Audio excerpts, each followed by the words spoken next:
Bien de ressources.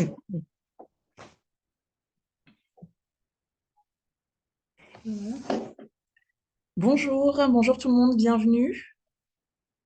Est-ce que vous pouvez, les personnes qui sont déjà là, faire un petit signe pour nous dire si vous nous entendez bien? Comme ça, on valide ce genre de considération technique tout de suite avant de commencer. Super. Merci beaucoup, Justine. Parfait. Eh bien, bienvenue. Eh bien, On va... bienvenue. Ah,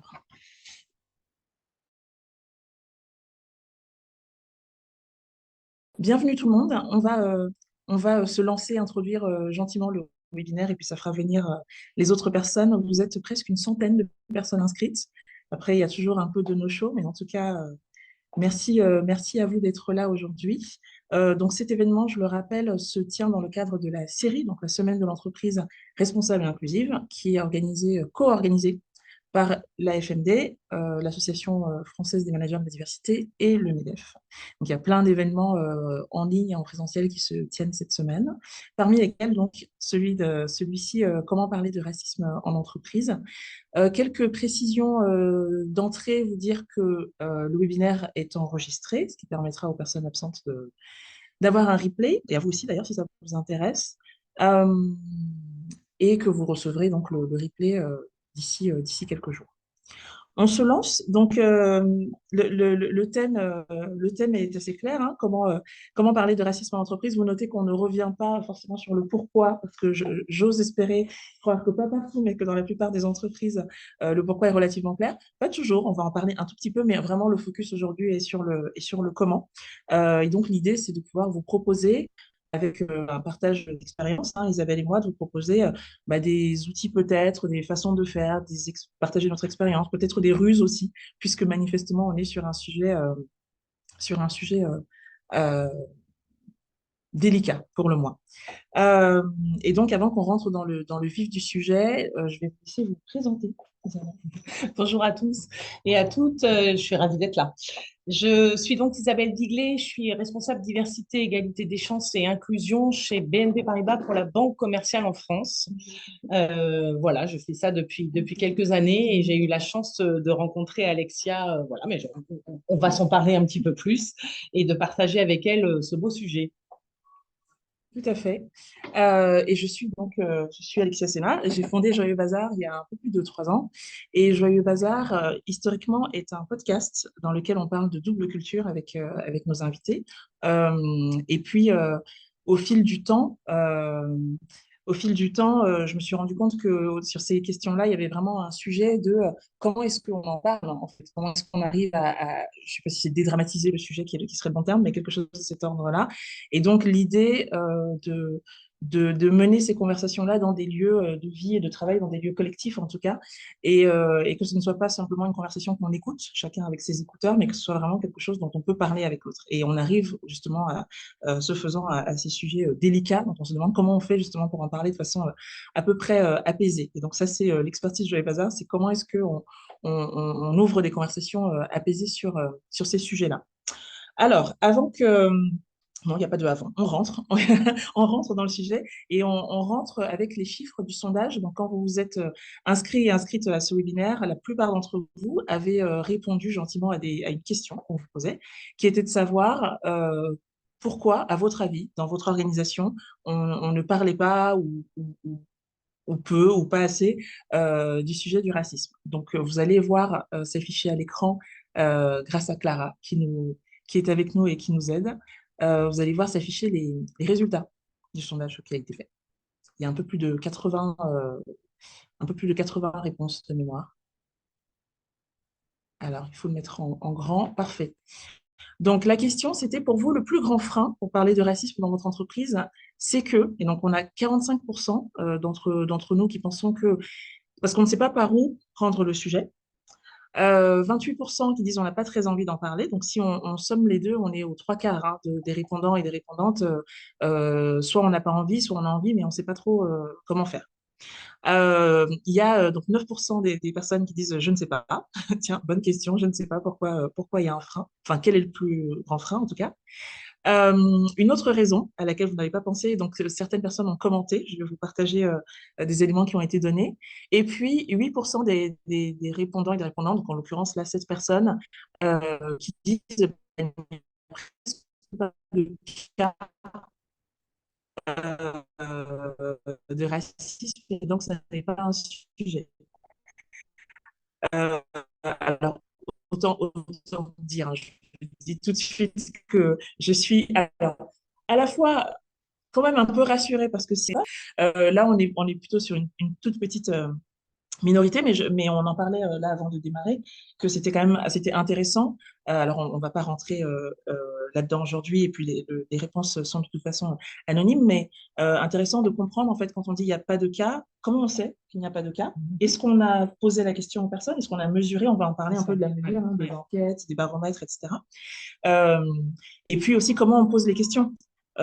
Moi, si on me demande, Alexia, est-ce que dans ta carrière, tu as vécu du racisme ou souffert de racisme, je pense que la première chose qui nous vient, c'est de la discrimination à l'embauche ou à la promotion. Donc, ma réponse sera non.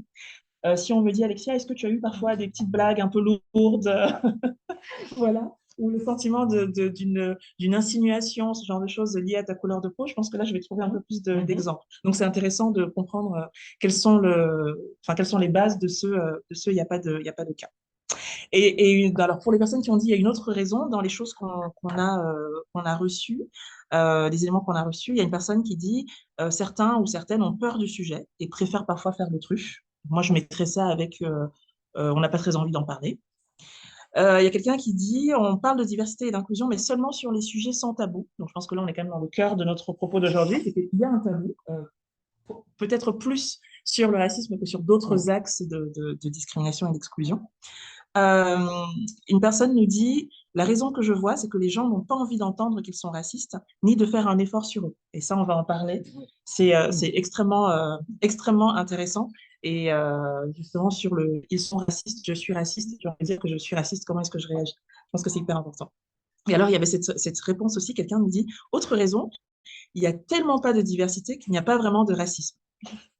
Et ça, je trouve que cette réponse, elle est à la fois un peu cynique et très intéressante. C'est qu'effectivement, si on est dans un collectif où il y a un entre-soi très fort, voire quasi exclusif, en fait, si on est tous et toutes entre personnes de la même couleur de peau, par définition, il y a assez peu d'occasions, en fait, d'être raciste avec quelqu'un. Donc, c'est une bonne nouvelle pour le racisme, c'est pas forcément une bonne nouvelle pour la discrimination, parce que ça veut dire qu'on a une entreprise qui ne représente pas, voilà, qui ne représente pas forcément la société, mais voilà, en tout cas, merci à vous d'avoir joué le jeu autour de ce sondage et d'avoir pris la peine de répondre parce que ça fait une super base pour les échanges. Et d'ailleurs, Isabelle, je ne sais pas si vous voulez commenter Non, toute mais partie de ce qu'on a juste là. sur cette dernière chose dont on a évoqué, effectivement, alors il n'y a peut-être pas de racisme, mais alors il doit se passer plein d'autres choses aussi.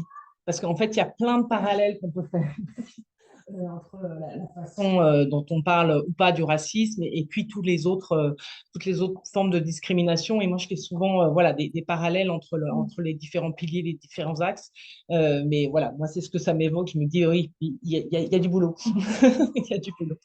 Alors, je pense que ce qu'on veut dire avec Isabelle, c'est pas forcément qu'on veut absolument trouver du racisme, y compris là, il n'y en a pas. On dit juste que d'ailleurs, on va revenir là-dessus sur ce qu'on met derrière le mot racisme, sur ce que c'est, mais on dit qu'on est dans une société dans laquelle les biais, les stéréotypes, les choses très inconscientes qui se passent dans notre esprit s'appuient sur des représentations qui sont multimillénaires, qui sont plus grandes que nous, qui étaient là avant nous. Et donc, c'est quand même très étonnant qu'elles existent partout, sauf dans votre... Non, mais c'est possible, hein, mais voilà, c'est étonnant, comme on n'a pas beaucoup d'éléments. Euh, mais ça me semble important quand même de dire, toujours poser la question, en fait, d'où on sort le fait qu'il n'y ait pas, qu'il n'y ait pas de cas. Est-ce qu'on a posé la question aux personnes potentiellement concernées ou est-ce que c'est son impression à soi? Et il y a des choses qu'on ne voit pas. J'assistais à un super webinaire ce matin, aussi dans le cadre de séries, euh, et la personne parlait, comment ça s'appelle, du syndrome de, ah mince, je l'ai noté, mais je ne l'ai pas là, et qui disait en fait que le top management n'est au courant que de 4% de ce qui se passe dans la boîte hors process officiel. Donc parfois on pense qu'on sait, mais en fait on ne sait pas.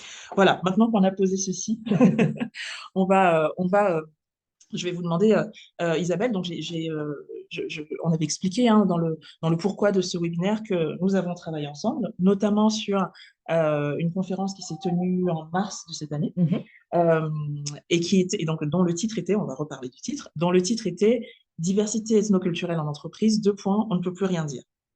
Donc, on va rentrer dans cette conférence. Comment est-ce qu'on l'a bâti entre vous, ma cliente, et Joyeux Bazar, nous?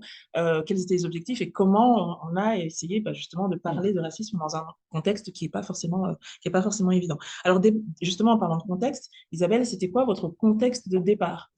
Qu'est-ce qui vous a mené à vous dire, tiens, on va faire une conférence sur ce sujet-là? Alors nous, chez BNP Paribas, dans la banque commerciale en France, on a donc la diversité, l'inclusion, ce sont des axes de travail, on a une stratégie, une politique et énormément de choses qui se passent. Et donc moi, depuis que je suis à ce poste, j'ai animé ce sujet-là dans l'entreprise de manière assez classique par des conférences avec des experts sur des choses assez fondamentales, mais voilà, de manière un peu générale sur c'est quoi le racisme en France, en entreprise, nos liens avec l'Afrique subsaharienne, nos liens avec le Maghreb. Enfin voilà, alors on faisait des choses qui intellectuellement étaient extrêmement intéressantes, tant de la culture générale que de l'approche parfois un peu, voilà, qui est neurosciences, etc. Mais on restait voilà, très en surface. Ça marchait bien, on avait du monde dans ces conférences, donc bah, jusque-là tout va bien. Et puis, grâce à nos réseaux de collaborateurs, on avait aussi des moments, donc on a un réseau de collaborateurs qui s'appelle Cultural France, anciennement Affinity, qui sont des lieux vraiment d'échange, de partage de bonnes pratiques, voilà, de libération de la parole. On avait des tables rondes dans lesquelles on se parlait de choses parfois un peu plus précises et un peu plus oui, précises, mais pour le coup, toujours avec les mêmes personnes. C'est-à-dire qu'autour de la table et autour des écrans, quand la pandémie est arrivée, on se rendait compte qu'on avait toujours les mêmes personnes. Donc moi, je pense que ça va parler à pas mal de personnes qui mais sont dans oui, des mais fonctions oui, mais RH et oui. diversité qui vont dire ah moi aussi. Mais oui, C'est toujours les voilà, mêmes, voilà, quoi. avec un techno show parfois important aussi. Enfin voilà, donc on commençait vraiment à se questionner. En même temps, il fallait bien qu'on continue à parler de ce sujet-là parce qu'on a eu la chance d'avoir également en 2021 on a participé au pilote de l'index Moreno, du nom de la ministre qui a supporté cette enquête, où on a été essayé de qualifier et de vérifier le ressenti des personnes issues de la diversité ethnoculturelle et avec des origines sociales différentes, quel était leur parcours et quel était voilà, leur ressenti par rapport à tout ça, à l'influence de leur origine. Et ben ça, alors on a eu les résultats qu'on a eus, mais évidemment, ça nous oblige à continuer à travailler. Donc ça, c'était l'élément qui a commencé à nous questionner sur comment faire avancer ce sujet et comment peut-être en parler différemment. Et puis en fait, j'ai eu un élément déclencheur important qui a été là aussi à nouveau une table ronde avec ce réseau Cultural France et une experte qui est venue nous parler des microagressions. Alors là, déjà, tout le monde s'est posé pas mal de questions, etc. Et là, moi, j'ai eu un flot, une libération de la parole à un point avec des témoignages assez dingues des victimes hein, de racisme ordinaire, de microagressions assez fortes en entreprise, de la part de clients, de la part de managers, de la part de collègues. Et là, on s'est dit, enfin, voilà, on s'est pris une grande claque, hein, faut dire, parce qu'on ne pensait pas qu'on en était là. Vous étiez dans les 8% qui disaient. C'est ça. Alors, peut-être pas tout à fait quand même. Peut-être pas tout à fait quand même, mais pour le coup, voilà, vraiment, on s'est dit, il faut qu'on en parle différemment. Et c'est à ce moment-là que je vous rencontre. La vie fait bien les choses, c'est super. Non, c'est ça. D'accord, donc contexte changement quelque part d'approche en fait, en disant vous parliez déjà du racisme, mais comme vous disiez de façon très intellectuelle et un peu culturelle. Et là, comment est-ce qu'on incarne ça? Ce que je trouve intéressant pour faire le lien avec ce qu'on disait au départ aussi, c'est comment est-ce qu'on, c'est ce que je dis, comment est-ce qu'on incarne, c'est-à-dire comment est-ce qu'on passe d'un truc qui existe, mais on ne se sent jamais concerné, concerné en tant qu'auteur ou autrice potentielle, à un truc où on met des mots derrière, on met des visages de collègues qui disent moi il m'est arrivé ça, et potentiellement quand ça se dit ah mais je crois que cette phrase-là moi aussi je l'ai déjà dite, et je crois que ce sous-entendu moi aussi je l'ai déjà posé. Mais le fait de se dire ça, ça amène une question qui, à mon avis, est importante aussi pour les entreprises. Donc là, par entreprise, j'entends pas tant la personne morale, mais j'entends les fonctions RH et les fonctions diversité, qui est, une fois que j'ai dit ça, j'ai des gens qui se sentent coupables et ou qui se sentent attaqués, et comment est-ce que je gère ça? Vous, est-ce qu'au moment où on se rencontre, donc, et vous dites, j'aimerais bien faire un truc, je ne sais pas encore quoi, mais j'aimerais bien, est-ce que vous aviez peur de ça? Est-ce que vous aviez peur des réactions? Est-ce que vous aviez peur du on ne peut plus rien dire, qu'on a mis dans le titre, hein, de notre conférence, et voilà, de gens qui allaient vous remonter des trucs, mais Isabelle, qu'est-ce que tu nous fais? Qu'est-ce que tu veux dire? Qu'est-ce que tu sous-entends? Moi, je ne suis pas comme ça, il n'y a y a pas de souci.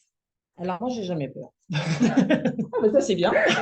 Non, non. Alors pour le coup, oui, bien sûr que je me suis beaucoup questionnée, etc. Mais alors déjà, voilà, moi, je suis une optimiste née et expérimenter des choses un peu nouvelles dans ces domaines-là, ça me paraît vraiment être le cœur de mon métier. Donc là, pour le coup, je me suis dit, je me suis pas tellement posé la question de cette peur et de ce qui allait se passer, mais plutôt l'envie justement d'aller, de créer autre chose que ce qu'on avait fait jusque-là. Après, oui, très vite, je me suis douté que j'allais toucher quelque chose qui ressemblerait à on ne peut plus rien dire, parce que ça, on le sentait monter aussi, hein, Vous le perceviez déjà. en parallèle de tous ces gens dont la parole se libérait sur ce qui vivait dans l'entreprise. On avait ça. Alors, oui, plutôt à la machine à café ou plutôt, etc. Voilà, dans des moments off. Mais globalement, on sentait ce truc-là monter. Donc, je me suis dit, ça paraît être la phrase importante, etc. Et puis, en fait, quand j'ai commencé à dire que j'allais en parler de cette manière-là, j'ai eu un soutien tout à fait, pas inattendu, mais assez bienvenu, de responsables RH qui m'ont dit Isabelle, là, ton idée, elle est super parce que moi, je sens des trucs qui montent dans les équipes. On a des managers qui comprennent pas ce qui est en train de se passer dans leurs équipes et des collaborateurs, globalement, qui, bah oui, se disent victimes, qu'on aura le vol de ce côté micro-agression, etc. Et des managers qui comprennent pas très bien ce qui se passe. Donc, il faut les acculturer sur ce que c'est qu'une micro-agression. Et donc, on m'a même dit, écoute, si tu fais quelque chose là-dessus, moi, je suis prêt à assigner mes managers à cette formation, ce qui pour moi était une aubaine, hein, il faut bien le dire. Alors, assigner, ça veut dire quoi? Ça veut dire que alors pas rendre obligatoire, mais proposer de façon nominative, quoi. de façon nominative, inviter les managers en question à ce moment de prise de parole. Donc moi ça m'a conforté vraiment dans cette idée. Donc voilà. Je trouve ça super intéressant parce que par rapport aux appréhensions de comment est-ce que ça va être repris, les gens vont dire que je les traite de racistes, etc., etc. Ce que j'entends en tout cas là dans ce que vous dites, c'est qu'il y avait quand même un driver fort euh, qui était cette table ronde dont vous avez parlé. Il y avait eu des témoignages super forts. Donc, je fais toujours le lien avec le sondage, mais si on a l'impression qu'il ne se passe rien parce que rien n'est remonté jusqu'à nous, c'est sûr que c'est compliqué d'ouvrir le sujet parce qu'on a clairement, je ne vais pas dire aucune motivation. En tout cas, on n'a pas cette motivation très claire, explicite de regarder, j'ai entendu ça et c'est pas possible. Donc, la question d'aller chercher l'information et de demander de manière réelle et aussi de manière informelle, parce qu'il y a des choses qu'on n'écrit pas dans une enquête, dans un questionnaire, même s'il est anonyme, d'aller demander ce qui se passe et de se tenir au courant. Au-delà de la blague, on rigolait sur les 8%, c'est pas pour être méchant, mais elle est importante parce que c'est ce qui peut créer un driver, une motivation. Et c'est aussi ce qui peut, parce que je suis bien consciente que les fonctions diversité, les fonctions RH, vous reportez aussi à quelqu'un qui a besoin d'être convaincu. Donc, c'est aussi ce qui peut créer quelque part un dossier en fait, pour motiver la demande et convaincre plus haut le fait que en fait, c'est un sujet, il faut qu'on l'aborde en fait. Donc, je trouvais ça hyper intéressant, cette remontée du terrain qui permet d'aider. Alors, on a bien entendu les motivations. Et pour autant, il y a quand même le on peut plus rien dire. Comment est-ce que je le gère? Qu'est-ce que j'en fais? Je trouve que c'est un point qui est très pertinent parce que en fait, vous vous retrouvez en porte-à-faux. Alors, bon, je pense que vous ne l'avez pas vécu comme, comme en porte-à-faux, que c'était très clair pour vous. Mais on peut avoir le sentiment d'être en porte-à-faux entre, c'est ce que vous disiez sur ce qui se passait dans les filiales, dans les agences, des personnes qui sont en souffrance, ou en tout cas qui disent effectivement, c'est plus possible, ras-le-bol, toujours avec cette idée que tiens, il y a 10 ans, il y a 15 ans, elles ne le disaient pas, et là maintenant elles disent ah, c'est juste fini, c'est plus possible. Donc, soit elles sont en souffrance, soit elles sont désengagées. C'est deux mauvaises nouvelles dans tous les cas. Donc, d'un côté, ces personnes-là, et puis de l'autre côté, des personnes qui disent soit bah, je ne comprends pas ce que vous disiez, je ne comprends pas. J'ai fait une demi-blague à Alexia et elle est partie en sucette et j'ai pas compris ce qui s'est passé. Soit comprennent un peu, mais ils trouvent que tout ça est quand même assez exagéré et surtout n'ont pas envie, c'est ce que une des personnes, un des répondantes là, du sondage disait, les gens n'ont pas envie d'être traités de racistes. Personne n'a envie qu'on lui dise tu es un raciste, tu es une raciste. Donc, nous, comment on rentre dans ce que nous, on a fait, dans ce que nous, on a mis en place ensemble. Alors déjà, parlons de ce titre. Parlons de ce titre parce que vous n'avez pas, nous n'avons pas utilisé le mot racisme. Pourquoi vous ne vouliez pas l'utiliser? Pour toutes les raisons que vous venez de dire, c'est-à-dire que moi, je ne crois pas que ça soit le bon angle de dire aux gens, vous êtes un raciste. Mhm. Donc, dire à quelqu'un, voilà, parlons du racisme. Alors oui, je l'ai fait pendant longtemps, on parle du racisme ordinaire, etc. Mais là, quand on voulait vraiment s'adresser aux personnes, et je ne pouvais pas leur dire, voilà, venez apprendre à ne pas être raciste, enfin quelque chose comme ça. Donc déjà, commencer en se disant, peut-être que vous avez des propos qu'on pourrait qualifier de racisme, mais voilà. Donc, retirer cette partie-là et surtout ne pas agresser les gens. Parce qu'on sent, enfin voilà, quand les gens vous disent, moi je ne comprends pas, cette blagounette, je la fais depuis 20 ans et puis d'un seul coup, là, elle passe plus. Enfin, c'est pas facile. Enfin, c'est des choses qui sont pas aisées dans son quotidien, qui forcément, s'ils ont interpellé leur RH, c'est que c'est quand même ça les perturbe. Donc, on va pas aller en plus les montrer du doigt et leur dire ce que vous faites, c'est mal. C'est pas l'idée. Donc, moi, je souhaitais vraiment que ce mot-là n'apparaisse pas en tant que tel ce jour-là. D'accord, ça marche. Euh, alors, du coup, on n'a pas utilisé le mot racisme dans le titre. En revanche, pendant la conférence, on en a parlé. C'était quand même le sujet. On en a parlé, je vous rassure. Et je donne des éléments comme ça, d'information et de benchmark aux personnes qui nous écoutent. Euh, Aujourd'hui, moi, j'ai à peu près un client sur deux, une entreprise cliente sur deux qui est OK pour l'utiliser. Encore une fois, je parle du titre, des éléments de com, donc le titre, le petit pitch qui va être envoyé aux personnes dans l'invitation, etc. Une entreprise sur deux qui dit c'est OK pour moi et une entreprise sur deux qui dit est-ce qu'on peut utiliser autre chose. Donc là, on avait utilisé diversité ethnoculturelle, mais qui fait que les gens c'est quoi ce truc? Ils vont chercher. Donc, ça arrête du coup sur le pitch, sur le titre. Euh, et au-delà du titre, on va rentrer après un peu dans le fond et dans ce qu'on a mis dans cette conférence, mais je trouve intéressant aussi, ce que vous avez dit, c'est-à-dire que la volonté de ne pas agresser, stigmatiser, culpabiliser. Et je sais que tout le monde n'est pas forcément sur la même ligne que moi là-dessus, mais je défends l'idée qu'au moins dans un premier temps, pour créer la conversation, je reviens à mon histoire, c'est un peu une obsession, c'est une marotte, je vais pas la conversation, mais pour créer la conversation, ce qui demande donc que l'autre personne veuille bien m'écouter, pour capter son attention, susciter, avant même l'adhésion, juste l'attention, de quoi parles-tu, de quoi parle cet atelier-là, euh, moi, je suis adepte de la méthode où on y va doucement. Et donc, sur la forme, c'est-à-dire le titre, bon, ça dépend des clients, mais sur le fond, c'est hyper important oui, je pense, de réfléchir à comment je fais pour que tu m'écoutes. Et une fois que tu m'as écouté, je peux te dire plein de choses, mais comment je fais pour que tu m'écoutes? Je trouve que c'est un point important. Donc, le titre, on a dit la diversité ethnoculturelle. Et ensuite, non, mais parce qu'on a quand même une petite anecdote là-dessus. Ensuite, j'ai proposé, on ne peut plus rien dire, j'ai mis un point d'interrogation. Et le jour où vous avez envoyé l'invitation à tout le monde, elle a mis un point d'exclamation. Voilà. Ce qui me semblait beaucoup plus fort. Voilà, ce qui me semblait beaucoup plus fort, mais... Un acte manqué peut-être, mais on ne sait pas. Pardon, un acte manqué. Oui, peut-être un acte manqué. Je ne sais pas. mais je trouve qu'on était, pour le coup, sans s'être concerté, assez alignés dans l'esprit. C'est-à-dire que l'idée, c'était vraiment d'aller chercher les gens en utilisant les mots qu'ils disent, eux, les interpeller. Et vous l'avez un petit peu dit, il y a toujours cette question de c'est toujours les mêmes qui viennent. Donc, comme on avait cet objectif de faire venir des gens qui d'habitude ne viennent pas parce que ces personnes-là ne se sentent pas concernées par le sujet. Ah, racisme, bon, moi je suis pas raciste. Et puis de toute façon, je vais aller là-bas, je vais me faire tabasser, on va me traiter de ci et de ça, donc j'y vais pas. Il y avait cette volonté d'aller interpeller une autre population. Et donc c'était bien d'utiliser les mots et les termes qu'on entend finalement dans les couloirs, quoi, les vraies choses. J'en profite peut-être pour faire un tout petit point sur, j'ai dit que j'allais essayer de définir le racisme, en tout cas de clarifier deux, trois choses autour de ce terme-là. Souvent, en atelier, en conférence, etc. Je dis, voilà, le racisme, c'est une idéologie et un système. Une idéologie qui dit les gens sont différents selon leur couleur de peau, sont voilà, ontologiquement différents et surtout, il y a une hiérarchie. Pas juste qu'ils sont différents, c'est qu'il y en a qui valent plus que d'autres. Donc ça, c'est l'idéologie. Après, il y a un système largement inconscient et involontaire quand même parce qu'il y a des trucs qui sont ancrés et donc il y a des représentations mentales qu'on a, des mots qu'on utilise, du vocabulaire de notre langue, des expressions, des réflexes qu'on a qui s'appuient sur le fait que bah, ça fait plusieurs milliers d'années que cette hiérarchie est en place, ou en tout cas a été en place sans beaucoup de contestation, en tout cas euh, entendue, depuis, voilà, elle existe depuis très très longtemps.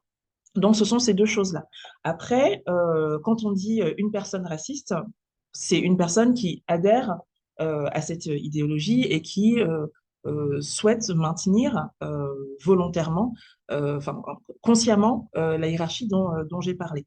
Tandis qu'un comportement raciste, bah, c'est un comportement qui est lié à cette hiérarchie, à ce système, qui s'appuie sur le fait qu'effectivement, il y ait une différence de couleur de peau, mais qui peut être un comportement, un propos isolé, en tout cas qui, moi, ne me permet pas de dire que cette personne est raciste au sens où elle adhérerait à l'idéologie.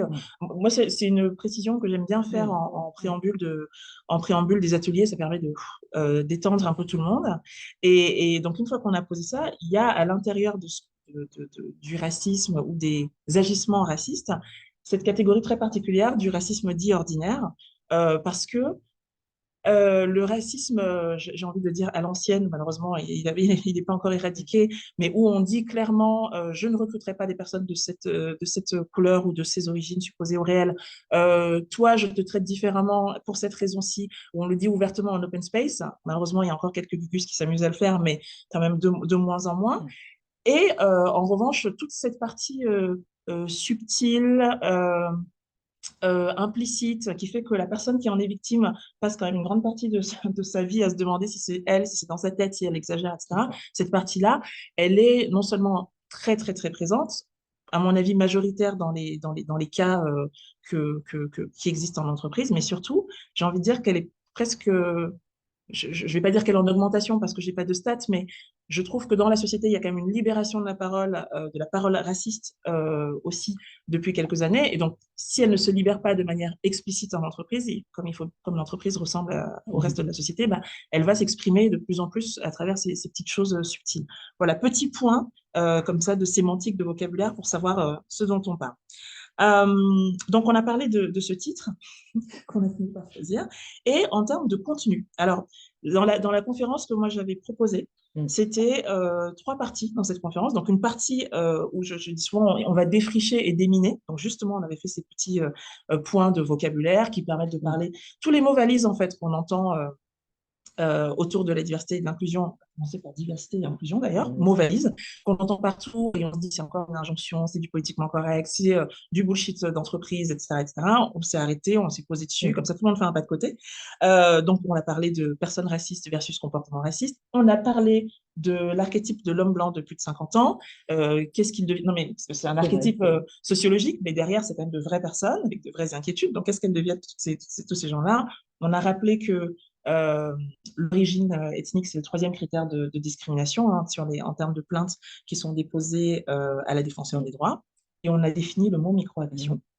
On a parlé même aussi, je crois, de privilège, parce que ça aussi, c'est un mot qui tend beaucoup dans les conversations pour expliquer qu'il y a donc la discrimination, les discriminations qui existent et qu'à partir du moment où il y a des personnes qui sont discriminées, c'est l'autre revers de la même médaille. Il y a des personnes qui, elles, ne subissent pas ça et vont avoir donc accès à des sans supporter la charge raciale, en l'occurrence, si on parle de racisme. Et donc, le privilège, c'est juste ça, c'est-à-dire que vous n'êtes pas dans la catégorie, en tout cas à cet instant, sur ce sujet et à cet endroit, dans la catégorie qui est potentiellement discriminée. Ça ne veut pas dire que que vous êtes méchant et et que vous avez tout fait pour écraser les autres et être là. C'est pas en revanche en prendre conscience parce que nier ça, c'est nier l'existence des discriminations et des inégalités. Donc, on a fait un petit point vocabulaire comme ça pour mettre tout le monde bien dans le bain et être sûr qu'on parle des mêmes choses. Euh, et ensuite, on a fait un focus sur la phrase « on ne peut plus rien dire », où là, on a vraiment décortiqué la phrase mot par mot. Donc, quand on dit « on », en fait, c'est qui? Ne peut, bah, qu'est-ce qui vous empêche? Qu'est-ce qui nous empêche? Plus, ça veut dire qu'avant on pouvait et maintenant on ne peut plus. Pourquoi? Est-ce que c'était déjà OK et les gens sont devenus plus susceptibles ou est-ce que c'était déjà pas OK, simplement on ne le disait pas? Rien, avant vous êtes sûr? Et dire, alors OK, peut-être qu'il y a des choses qu'on ne dit pas, mais je parlais de libération de la parole tout à l'heure. Souvent on continue à les penser, donc essayons de mettre toutes ces choses sur la table. Ça, c'était la deuxième partie. Et puis on a essayé de parler de l'après. Une fois qu'on a entendu tout ça, qu'on a entendu qu'on a des biais, que c'est un système, qu'est-ce qu'on fait? Donc on a et donc on a fini sur un appel à l'action, demandant aux personnes comment elles voulaient s'engager pour faire un premier petit pas.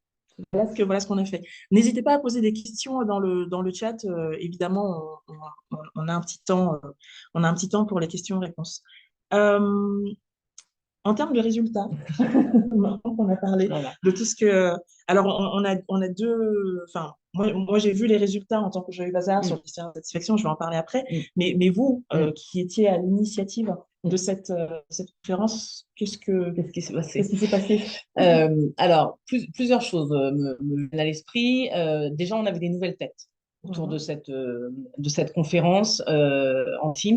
Et pour le coup, ça, c'était quand même un de mes objectifs, moi, clairement, d'arriver à toucher d'autres gens. Alors, j'ai eu l'aide de mes responsables RH sur le sujet, mais on a vu apparaître des gens que je ne voyais jamais sur ces conférences-là. Donc ça, déjà, c'est un chouette résultat. Après, le replay a circulé, hein, parce que vous aviez eu la gentillesse d'accepter d'enregistrer. Et j'ai eu des demandes pour ce replay régulièrement. Voilà. Moi, j'anime une communauté de correspondants de diversité qui se sont appropriés aussi. Et je sais que certains l'ont fait rejouer sur leur périmètre, etc. Donc, c'est quelque chose qui a circulé. Et puis, notamment, vous disiez quoi faire à l'issue de cette conférence, etc. Moi, j'ai entendu des gens qui m'ont dit, je me suis dit que moi, je pouvais faire ça, c'est-à-dire être soit témoin, soit dire stop quand une conversation est en train de dérailler, ou que la blagounette, on voit bien que ça fait rire personne. Donc, peut-être que je peux, moi, lever le doigt parce que, entre guillemets, la victime, il y a des fois, c'est compliqué pour elle. Moi, je me suis, voilà, donc, moi, j'ai vraiment eu le sentiment, dans les retours des gens, que certains s'étaient approprié ça. Donc, ça, déjà, pour moi, c'était très sympa. Bon, moi, j'aurais plus de monde, hein, mais ça, c'est notre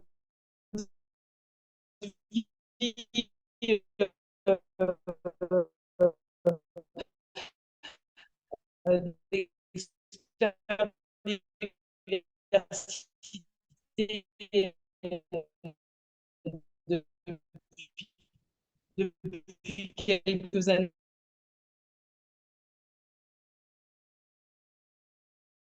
On a le fait de lever le doigt en tant que témoin et de dire là, ça, c'est plus possible ce que tu viens de dire, etc. On a ça qui monte chez nous, sur le sexisme. Donc, moi, je suis quasiment certaine que tout ça a participé de ça. C'est-à-dire que ce baromètre, il a eu lieu à peu près au même moment et on sent que les choses, voilà, cette culture de je témoigne, j'agis pour les autres. Alors, pas forcément au moment où ça se passe, mais peut-être aussi après, parce que ça, c'est vous qui m'avez dit, tant pis, sur le moment, j'y arrive pas, c'est compliqué, mais je peux reprendre la parole une heure après, 2 jours après, etc. Et ça, je l'ai senti monter On avait parlé pour les témoins de réaction, pour les victimes aussi. Les victimes, on va les laisser tranquilles parce que voilà. On avait parlé pour les témoins effectivement de réaction à chaud et réaction à froid. Parce que parfois, moi par exemple, je sais que je rêve d'avoir la punchline qui tue au bon moment, mais bon, souvent je ne l'ai pas. Et c'est souvent dans le métro, le soir, quand je me dis, ah, j'aurais dû dire ça. Et donc, dire aux gens, OK, à l'instant T, vous n'avez pas eu la punchline que vous auriez voulu, mais on peut agir même après. On peut envoyer un mail en disant, j'étais là hier, si tu as besoin d'un témoignage, sache que j'étais là. On peut dire, est-ce que tu veux prendre un café? Comment ça va? Comment tu as vécu le truc? Est-ce que tu as besoin d'aide? On peut faire plein de choses. Et puis signaler. Voilà. Donc, pour le coup, ça, moi, j'ai senti cette façon de faire et je la vérifie régulièrement. Donc, ça, c'était vraiment aussi intéressant. Et dernière chose, et ça, vous ne le savez pas, Alexia, je crois, ce sont les Inclusions Day, là, en ce moment aussi, chez BNP Paribas. Et j'ai décliné en capsule, en fait, cette conférence Et on va l'offrir là, en conclusion des Inclusion Day, à tous nos managers, à tous nos collaborateurs, avec effectivement bah, la partie qui décortique, la partie comment on agit. Et ça va nous donner des contenus, des ressources bah, pour les managers, etc. Les collaborateurs, les équipes qui auront envie de se poser 10 minutes en réunion d'équipe. Bah, tiens, je visionne une petite capsule, ça dure 5 minutes. Et derrière, on en parle. Et donc, ça sert de support de Absolument, communication. absolument. Et ben, je suis Voilà. ravie, parce que l'objectif, c'était d'ouvrir des conversations. Je suis ravie que, que Voilà. la vidéo et la conférence continuent à essaimer, à faire des petits, Elle et qu'à le vit. dire. Elle Vous vit, l'avez voilà. dit en chose. Donc, à faire des petits et à avancer comme ça. Et ben, super, très bien. Côté Joyeux Bazar, donc on avait mis un questionnaire de satisfaction aussi pour que les personnes remontent à la fois sur la forme, évidemment, mais qui est importante sur ce type de sujet. Hein. Enfin, je l'ai déjà dit, je le redis, mais la forme est importante. C'est-à-dire, qu'est-ce que vous avez pensé de la manière dont c'est animé, de la manière d'amener le sujet? Est-ce que vous avez entendu de l'écoute, à la fois de la part de la personne qui facilitait, mais de l'écoute entre vous sur les réactions qu'il y a pu avoir dans le chat, etc. C'est pas un détail. Donc à la fois sur la forme, comme je disais, et sur le fond. Et alors, je vais pas partager l'ensemble parce que ça fait très autopromo et c'est pas le but. Je vais pas commencer à présenter mes slides de questionnaire de satisfaction, mais quelques commentaires, notamment dans la partie qualitative, il y avait une partie, quelques commentaires qu'on a eus. Donc, il y a quelque chose d'intéressant. Quelqu'un ou plusieurs, je sais plus, on a à refaire régulièrement. Donc, la question de la répétition des actions de sensibilisation. On a quelqu'un qui met, ça devait être, qu'est-ce que vous avez particulièrement apprécié, j'imagine, dédramatisation. Et encore une fois, sur ces sujets-là, il y a des milliers de choses à dire. Il y a l'envie légitime d'un moment hausser le ton mais je pense réellement que pour commencer, hein, puisque dans le comment, derrière l'idée c'est par où commencer, puisqu'on disait qu'on 45% des personnes disaient on ne sait pas par où commencer. Euh, c'est comment j'ouvre le canal en fait de discussion. Et après, je peux l'alimenter en mettant plein de choses dedans. Mais le canal de discussion et de confiance, il faut l'ouvrir. Donc, dédramatisation, moi, ça me parlait bien. Euh, ah oui, quelqu'un a mis cadre technique avant le démarrage, parce qu'effectivement, forcément, sur un sujet comme ça, mais sur tous les ateliers qu'on fait à Joyeux Bazar, j'avais posé un cadre, on s'écoute, non-jugement, on peut tout dire, par contre, on fait attention à la manière dont on le dit, parce que mon expérience n'est pas forcément la même que la personne à côté de moi. Ce que je dis peut être violent pour la personne qui est à côté de moi, donc je fais quand même un petit peu attention à mes mots, mais on est dans un lieu où on ne se juge pas et on peut dire, voilà, ben moi, j'ai bien entendu, madame, ce que vous avez dit, mais je ne comprends pas. Je ne suis pas d'accord, j'ai l'impression qu'on me demande de changer alors que moi j'aimais bien mes blagues. On peut poser tout ça et je répondrai, pas de problème. Donc voilà, donc il y a quelqu'un qui a souligné le cadre technique.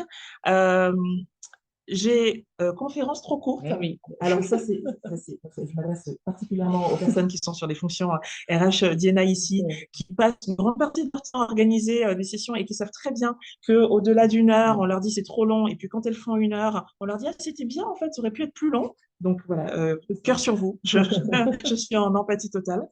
Euh, Beaucoup de personnes aussi qui disent rentrer plus dans le détail.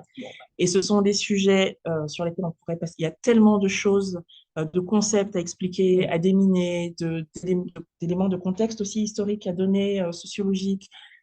Voilà, on pourrait faire plein, plein, plein de choses. Donc, ceci était une introduction. Et quelqu'un a dit, les actions de sensibilisation sont importantes mais ne suffisent pas. Je suis tout à fait d'accord. Pas seulement parce que ça me permet de vendre plus de sensibilisation, mais je suis vraiment tout à fait d'accord. Et d'ailleurs, on va parler après de bonnes pratiques après. Mais je voulais vous demander, Isabelle, vous, quelles sont les prochaines étapes ou les autres choses? Vous avez parlé donc du baromètre. Là, il y a les Inclusion Days. Euh, Alors, Qu'est-ce qui est sur la roadmap? on reste dans les actions de sensibilisation, puisque ça, c'est vraiment mon job.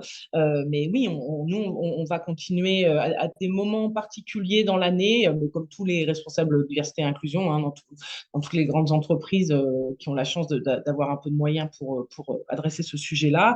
On va avoir des sujets au mois de novembre sur les violences économiques, les violences conjugales, etc., parce que c'est un mois qui nous permet de parler de ça. On va parler du handicap à nouveau au mois de novembre avec la semaine européenne pour l'emploi etc., des personnes en situation de handicap. Donc voilà, on clôture l'année sur encore là, on a quelques dates un peu fortes, et puis on va continuer sur le reste. De toute façon, sur le plan d'action 2024, on est en train de mener une enquête comme il y a 2 ans sur la diversité et l'inclusion dans tout le groupe BNP Paribas, avec un certain nombre de questions sur le ressenti là aussi des collaborateurs par rapport à leurs différences, à leur singularité. Là, on embrasse toute la diversité et évidemment, on va décortiquer cette enquête et mettre en place le plan d'action qui va bien pour la suite. Ça marche. Alors, Isabelle est très modeste parce que elle dit effectivement, vous avez parlé de votre périmètre d'action en disant, bah voilà, moi, mon périmètre, c'est essentiellement de sensibilisation. Elle n'a pas dit qu'elle travaille évidemment étroitement avec les RH sur aussi les aspects process. Donc, c'est pas, ils sont pas oubliés, ils existent, c'est juste ils sont pas dans le périmètre. Mais je trouve que c'est important. C'est vrai que là, le webinaire s'appelle Comment parler de racisme. Donc, derrière parler, on pense plutôt à de la sensibilisation. Mais je suis tout à fait d'accord avec les personnes qui ont dit, voilà, c'est important, mais ça ne suffit pas. À côté de la sensibilisation qui est d'abord individuelle, c'est qu'on s'adresse aux individus, la question des process qui sont mis en place et du respect de ces process est évidemment essentielle, ne serait-ce que parce que ça permet de ne pas faire porter toute la responsabilité du sujet sur les individus et de tenir compte du caractère systémique hein, du sujet. Mais les deux vont vraiment ensemble, c'est-à-dire que si on met un process en disant, bah voilà, tel type de comportement dans notre entreprise est inacceptable, mais que comme tout le monde est convaincu que c'est juste des blagues et que c'est pas très grave, bah, en fait, les sanctions prévues ne sont jamais appliquées, bah, de fait, on est dans ces cas où il y a un process qui est écrit mais qui n'existe pas. Donc cette question, je me répète, la fille elle est en train de radoter complètement, mais cette question vraiment euh, d'établir une conversation qui permet d'expliquer oui, ceci, c'est du racisme. Non, ce n'est pas une blague. En tout cas, je l'ai pris comme ça. Et même à supposer que j'exagère, comme tu dis, ou que euh, tu comprends pas pourquoi tu as fait juste une blague et que j'ai... Même à supposer ça, bah, en fait, cette souffrance que j'exprime et ce besoin que j'exprime d'être respecté, en fait, il doit être écouté. Donc, on peut dire, bon, Alexia, elle est un peu chochotte, et c'est vrai que, d'accord, mais en attendant, Alexia, elle a besoin, pour travailler correctement, qu'on arrête de faire ce genre de blague. Donc, comme ça ne m'a pas manqué à grand monde, on va les arrêter. En fait, voilà, c'est bien. Et puis, dans un deuxième ou un troisième ou un quatrième temps, on lui expliquera peut-être qu'elle est un peu sensible, mais dans un premier temps, les gens vont voilà, faire en sorte que l'environnement de travail soit safe pour elle. Euh, je regarde quelle heure il est. Ouais, on va faire pas très longtemps pour les questions, mais je fais un petit, c'est pas un résumé, mais un peu les bonnes pratiques. Et d'ailleurs, voilà, si vous pensez à des choses, Isabelle, que j'ai oubliées pour compléter la liste, mais euh, sensibilisation et process, on en a parlé, mais je reste convaincue que dans un premier temps, pour créer le contact autour de le contact, l'adhésion, la confiance, dans un climat apaisé autour de ces questions-là, la question de la sensibilisation et de comment on la fait, parce que derrière le mot sensibilisation, il y a plein de choses qui existent. J'ai des confrères, des consoeurs qui font des choses géniales, il y a plein d'outils, mais vraiment cette question de est-ce qu'on arrive à en parler et en parler, ça veut dire un truc pas descendant, un truc participatif où j'entends la personne qui me dit, bah moi, madame, je trouve qu'on peut plus rien dire. J'entends ça et je réponds plutôt que de lui dire, non, ça, je ne veux pas l'entendre. Je trouve que c'est quand même crucial. Soigner la com, on en a parlé, n'est-ce pas? Que ce soit le titre, la manière de recueillir aussi à la fois les ressentis et puis les suggestions hein, des personnes. Je trouve que c'est hyper important. Mais même les visuels, enfin, toujours dans cette idée, moi, j'aime vraiment beaucoup ça, d'aller chercher des gens qui seraient jamais venus à l'atelier, qui se seraient dit, encore un truc diversité, inclusion, j'y vais pas, quoi. Bah, comment je vais chercher ces gens-là, quoi? Comment je fais pour que quand ils passent devant mon visuel, ils s'arrêtent et qu'ils se disent, ah, vu le visuel, peut-être que ce sera différent cette fois-ci, peut-être que ce sera pas mal, je vais quand même y aller. Définir un objectif long terme parce qu'on est sur des sujets de long terme, mais même pour, si on est juste à l'échelle d'un événement, euh, définir très très clairement quel est l'objectif. Vous avez parlé de vos enjeux. Voilà, je voulais avoir des personnes différentes, je voulais avoir des personnes qui viennent parce qu'elles se sentent pas agressées. Voilà, c'est très clair. Et donc la cible aussi hein, était définie. Le cas échéant, faire un pilote. Commencer par une population, voir comment ça passe, et puis test and learn. Aller chercher les gens dans ce qu'ils disent. Donc typiquement la phrase on peut plus rien dire, mais ça on en a déjà parlé. Et alors appeler un chat, c'est-à-dire que contrairement à peut-être l'image que j'ai donnée comme ça de très, on va faire des trucs apaisés, on va prendre en compte, nanana. Mais par contre, les mots sont prononcés, c'est-à-dire que racisme, il est prononcé. Moi, je donne des exemples de microagressions, je donne des exemples de stéréotypes. C'est drôle parce que les stéréotypes, c'est typiquement des choses qu'on connaît tous. Si je vous dis un stéréotype sur les femmes ou un stéréotype sur les personnes asiatiques ou un stéréotype, on en a tous en tête, mais personne ne veut les prononcer. En atelier, tout le monde est très mal à l'aise à l'idée de les prononcer. Donc moi, je le fais, je me dévoue.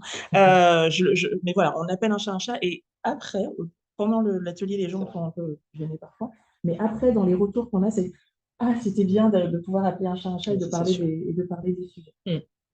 Et puis la question de la mesure, il va y avoir des questions dessus. Donc mais mesurer, je pense que c'est aussi une bonne pratique. Mesurer quoi? On va en parler juste après. Voilà pour les bonnes pratiques qui me viennent. Ça vous convient? Absolument. Non, mais pour le coup. Alors, faire le pilote, peut-être qu'on aurait pu en faire un, mais on s'est lancé un peu et même pas peur. C'est ce que j'allais dire. On y allait spontanément. Voilà, lancé. Alors, les questions. On prend les questions. Clara prend les questions dans le chat, évidemment. Il se trouve qu'une partie d'entre vous aviez déjà posé vos questions dans le petit sondage là d'inscription. Donc, je vous propose qu'on commence par celle-là. Bah tiens, je vais vous offrir la première question, Isabelle, parce que c'est probablement des choses auxquelles vous avez été confrontés. Comment convaincre, on parlait tout à l'heure des N+, hein, qu'on a tous, comment convaincre qu'il faut parler de racisme en entreprise? Donc là, c'est presque l'étape d'avant, c'est le pourquoi. Mais, pardon, je vais le lier à la deuxième partie. Oui, et comment mesurer ces impacts. L'idée, c'est si d'aventure, effectivement, certains des managers ou du top ou du COMEX n'étaient pas complètement convaincus que c'était un sujet d'entreprise, il suffit juste de lancer une enquête, un sondage, d'être un peu à l'écoute. Alors, nous, on a cette caisse de résonance qui est constituée par les réseaux de collaborateurs, qui est très important et qui, chez BNP Paribas, permet vraiment d'être des endroits safe dont on parle, dans lesquels la parole est plutôt libérée, d'un bon niveau, etc. Et donc, via ces réseaux, quand même, nous remontent régulièrement des choses.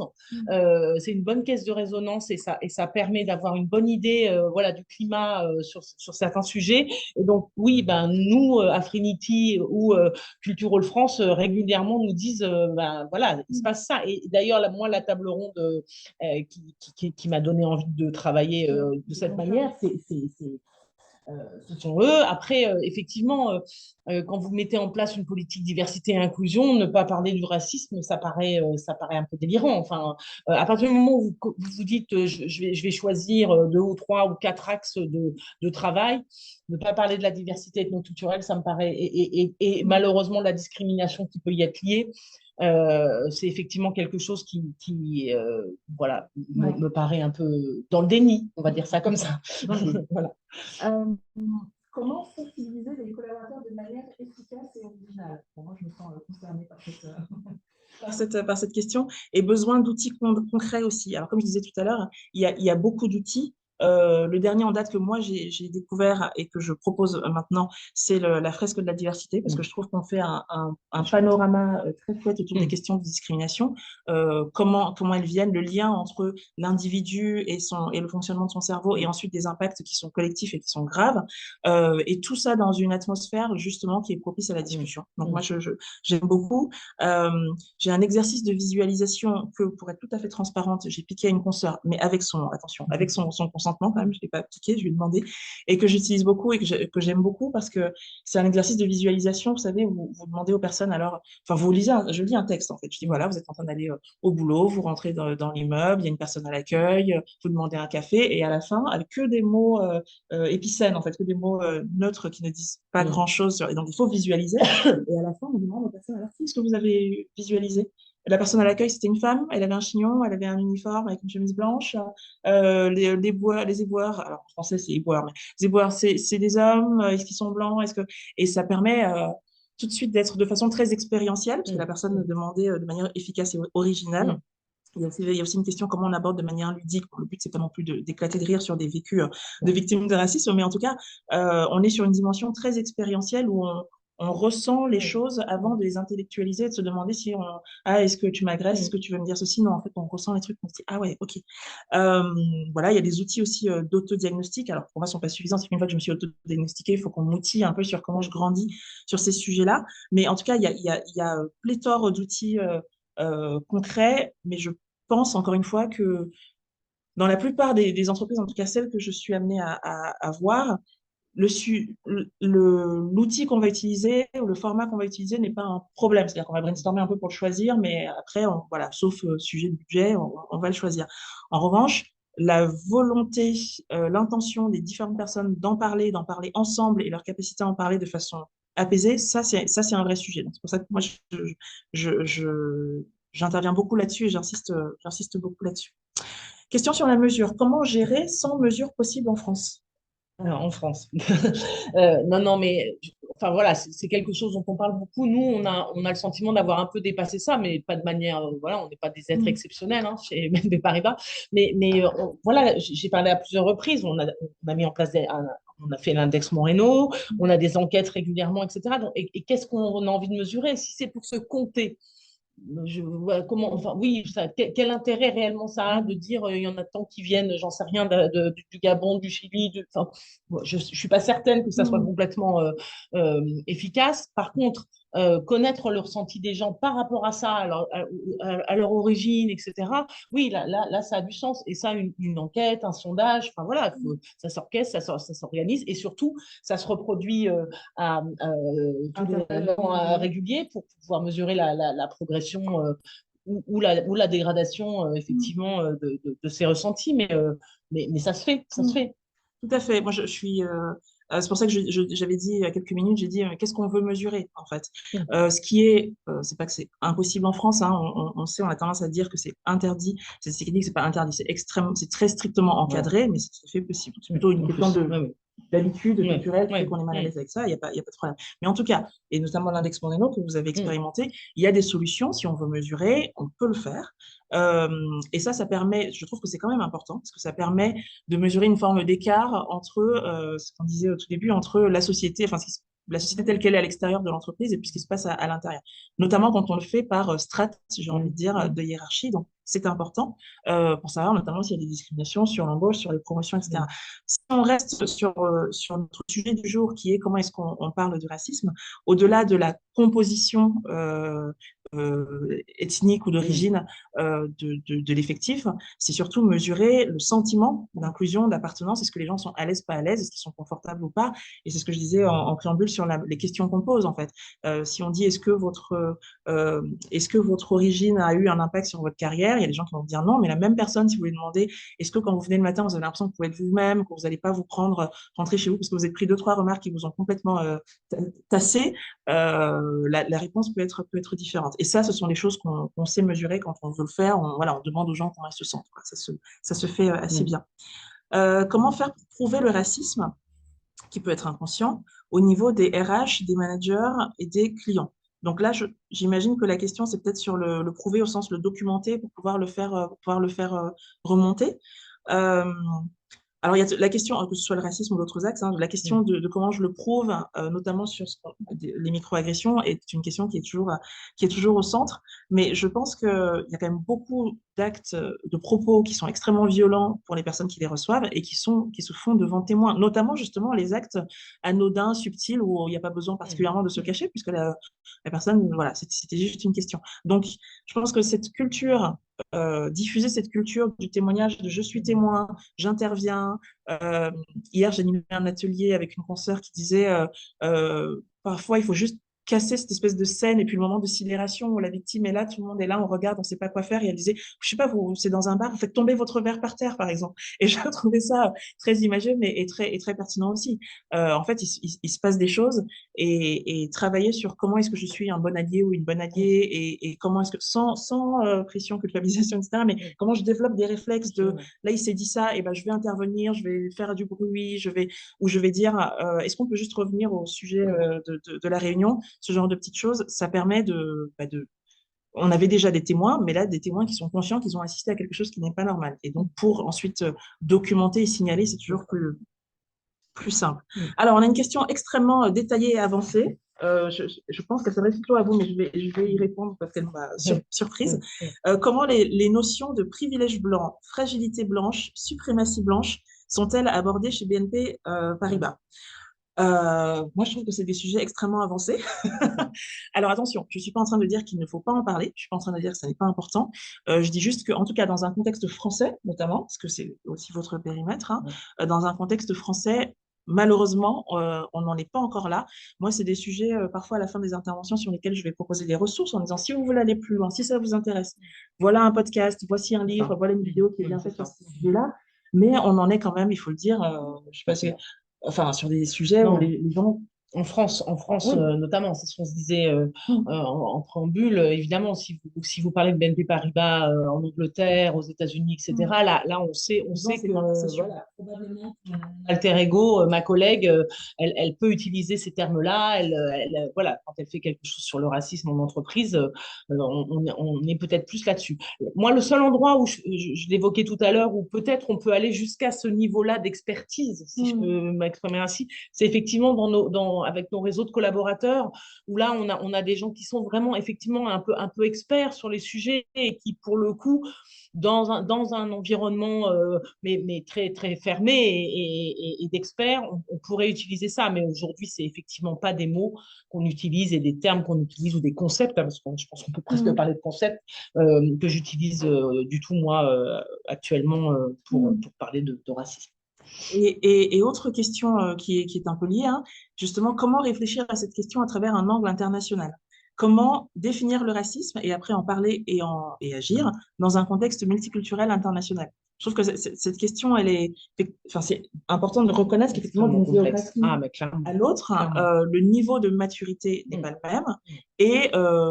Et puis même, on parlait de biais, mais on parlait aussi de système. En France, l'approche particulière qu'on a avec l'universalisme à la française, avec une histoire coloniale qui est énorme, très présente, pas toujours très reluisante, qu'on a un peu de mal à regarder, ça va influer sur la manière dont on approche ces sujets-là.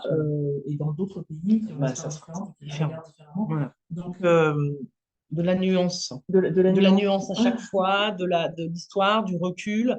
Et nous, on a fait le choix d'avoir donc un responsable diversité et inclusion dans chaque pays dans lequel on est implanté. Et chacun travaille voilà, avec ses données sociologiques, avec les données de l'entreprise. Enfin, alors, il y a le choix d'avoir effectivement adressé 5 grands piliers et le multiculturalisme en fait partie. De niveau groupe, mais chaque pays, chaque responsable diversité traite avec ses spécificités Avec son contexte. nationales et son contexte. Absolument. Yes. Et d'ailleurs, c'est intéressant cette question parce que euh, souvent, je rencontre dans des groupes justement internationaux où il va y avoir effectivement une personne par pays, mais où la DNA et la diversité et l'inclusion vont être pilotées quand même de façon globale. Mhm. Quand elle est pilotée hors de France, notamment des groupes, je prends Ah un oui. exemple, groupe américain avec ben, il y a toujours cette question de comment j'explique à mes collègues et à ma hiérarchie américaine qu'il y a des sujets que je ne peux pas traiter Ouais, ou pas comme c'est ça, ça. qu'il y a des mots que je ne peux pas Mm. utiliser, que le contexte est différent. Donc, cette question du global versus local, sur ces questions-là, elle est assez prégnante. Alors, je regarde l'heure. On a reçu une question, en tout cas, qui m'est parvenue. On va faire celle-là et puis on va essayer de ne pas vous mettre trop en retard, toutes et tous. En plus, on vous a coupé le déj, c'est pas cool ça. Euh, j'ai une autre question qui vient d'arriver. La première, c'était donc, le sexisme et l'homophobie sont désormais pointés du doigt, dénoncés. Pourquoi, d'après vous, il y a encore des freins sur le racisme? Alors, moi, pour le coup, je vous le dis, hein, je parle toujours de mes 5 axes. Ces trois-là en font partie de la même manière. Je ne suis pas certaine qu'il y ait des choses aussi différentes que ça Mm. entre le sexisme, l'homophobie et le racisme. En tout cas, on sait tous et toutes que ce qui sous-tend tout ça, c'est des stéréotypes qui se transforment en préjugés, c'est nos représentations qui se jouent. Alors après, oui, on en parlait, un contexte historique, Mm. plein de choses qui se jouent on n'est pas homophobe et est forcément raciste et on n'est pas sexiste et forcément homophobe ou raciste. Mais concrètement, moi, je ne vois pas de différence entre malheureusement ces trois piliers. Ce sont des choses dont on parle en entreprise, ce sont des choses sur lesquelles on évolue, dont on essaye de mesurer le ressenti. Je ne suis pas certaine qu'il y ait tant de différences que ça entre l'homophobie, le sexisme et le racisme. En tout cas, dans notre vision. D'accord. Moi, ce que j'observe, effectivement, les mécaniques sont assez proches, hein. Je trouve qu'il y a quand même un tabou plus important de ce que j'observe dans les entreprises autour du racisme. Je pense que c'est tout bêtement un sujet qui est moins mature dans les entreprises. En France, s'en parle depuis moins longtemps. Donc aujourd'hui, il y a toujours des gens pour trouver qu'on en fait trop sur le sexisme, mais en tout cas, ils sont plus surpris qu'on dise, tiens, j'ai envie de faire un truc sur ce sujet-là. Il y a quand même ça fait plusieurs années, il y a une forme de maturité sur le sujet. Le racisme, j'ai l'impression que dans beaucoup, pas dans toutes, mais en tant que sujet dont on va parler, on va faire de la sensibilisation, de la formation, etc. J'ai l'impression qu'il y a eu dans beaucoup d'entreprises une prise de conscience au moment du Black Lives Matter, donc assez récemment. Et je pense que ça peut expliquer ça, plus le contexte historique dont on a parlé, ça peut expliquer qu'il y ait un tabou plus important, clairement, pour parler de ces sujets-là. Il est 14 heures, il faut qu'on vous libère. Si vous devez partir, évidemment, il reste une question, juste pour vous dire ce qui reste. Il reste une question, je trouve que c'est bien d'y répondre et ensuite on va arrêter. Donc si vous devez partir, on vous dit d'avance merci d'être venu et d'être resté. Et juste cette dernière question. Se servir de l'argument, entre guillemets, dans un contexte français, c'est trop difficile d'utiliser tel ou tel concept, ne contribue-t-il pas à entretenir le déni autour de la question raciale? Et ben voilà. Oui et non. Oui et non, voilà. Non, mais vraiment, oui et non. Alors, avis très personnel, je pense qu'il y a sur ces sujets, comme sur tout dans la vie, une courbe d'apprentissage, mais surtout une courbe je vais appeler ça comme ça, d'acceptation, je ne sais pas si c'est très clair. Et, je pense que oui, il ne faut pas abuser de l'argument, parce que sinon on dit carrément, mais c'est ce qu'on faisait il y a quelques années, à plein d'endroits, on dit carrément, on n'en parle pas du tout, parce que la société n'est pas prête. Et donc, si on attend que tout le monde soit prêt et partant et consentant, c'est compliqué d'ouvrir ces sujets-là. Mais après, je ne sais pas si cette question fait écho à l'autre sur la fragilité blanche, etc. Je pense vraiment qu'il y a des milliards de sujets sur le racisme dont on peut parler aujourd'hui de façon tout à fait ouverte avant d'arriver. En tout cas, aujourd'hui, on me dit, tiens, sur quoi, Alexia, tu pourrais faire des ateliers, qu'est-ce que tu en penses? On demande aux salariés, qu'est-ce qui se passe dans votre quotidien, à quoi ressemble et sur quoi vous auriez besoin comment dire, qu'on insiste. En parlant de ce qu'est le racisme et ce qu'est le racisme ordinaire, parler de privilèges blancs, par exemple, en parler au passage. Moi, j'ai aucun problème avec ça. Mais est-ce que je ferai un atelier centré sur, je vais vous expliquer ce qu'est le privilège blanc, ce qu'est la suprématie et ce qu'est, je crois que c'était la fragilité blanche. Quel est mon objectif? Mon objectif, c'est que les gens se disent, en fait, j'ai tous les jours des comportements dont je n'ai pour la plupart pas conscience, mais qui sont hyper violents pour des gens. Donc, à l'intérieur enfin, dans la manière dont on répond à cet objectif-là, oui, on peut traiter ces concepts-là, ces idées-là au passage, mais je suis pas sûre que j'en ferai le cœur de l'atelier ou alors enfin, j'en ferai pas le cœur de l'atelier, mais on peut faire un deuxième atelier et du coup, là, on se rapproche un peu de ce que vous disiez sur des trucs plus culture générale. C'est qu'est-ce que c'est la fragilité blanche? Qu'est-ce que c'est que ce concept? Mais on est moins dans dans la sensibilisation et le comment on passe à l'action. Voilà mon avis sur cette question-là. Mieux. Aligné. Aligné, absolument. Merci encore, merci beaucoup pour tout. Merci Clara d'avoir géré le chat, toute la technique. On ne dit pas assez, mais c'est hyper important. Merci Isabelle, évidemment, pour la confiance autour de cette conférence et merci de revenir aujourd'hui et de prendre le temps. Évidemment, vous recevrez donc le replay, je l'ai déjà dit. On vous mettra, parce que c'est aussi mes marottes, un petit questionnaire pour savoir ce que vous en avez pensé. Non, on a besoin de retour sur ces sujets-là. Et puis évidemment, Joyeux Bazar, on est disponible et très motivé en fait pour ouvrir ces conversations justement un peu délicates sur le racisme et prouver que c'est possible. On y arrive. Il y a des gens qui le font et l'immeuble n'a pas pris de feu le jour où on a fait cette conférence. Ça s'est bien passé. Donc voilà, la boîte ne prendra pas de feu, promis. On vous fera ça de façon à la fois apaisée, je dis à la fois, mais c'est pas du tout contradictoire, apaisée et efficace. Voilà. Merci Alexia. Merci beaucoup. Et bonne journée. Au revoir.